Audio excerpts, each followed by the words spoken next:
हजरत बाबा फरीदुद्दीन गंज शकर रहमतुल्लाह अलैह के पास एक बूढ़ी औरत आती हैं और कहती हैं कि मेरा अल्लाह के यहाँ जाने का वक्त करीब है बाबा साहब, मेरी कुछ ज़मीन है वो आप अपने पास रख लें और उस ज़मीन के ज़रिए लंगर का एहतमाम करें जो खानकाह में चलता है। हजरत बाबा साहब उसकी बात को कबूल कर लेते हैं और वो ज़मीन खानकाह शरीफ के पास रख देते हैं।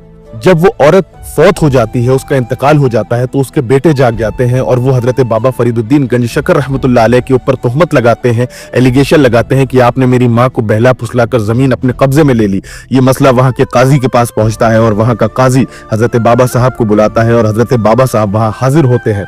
बाबा साहब कहते हैं कि क्या हुआ? वो काजी कहता है कि इस बूढ़ी औरत जिसका इंतकाल हो गया है, इसके बच्चे कह रहे हैं कि आपने इसकी माँ को बहला फुसलाकर जमीन कब्जे में ले ली। तो हजरत बाबा साहब मुस्कुराते हैं और कहते हैं कि अगर वो जमीन खुद बताए कि वो किसकी है तो क्या आप लोग यकीन मान लेंगे? लोग कहते हैं कि हाँ, हम यकीन मान लेंगे। पूरी अदालत उस जमीन के पास पहुंचती है और कस की आवाज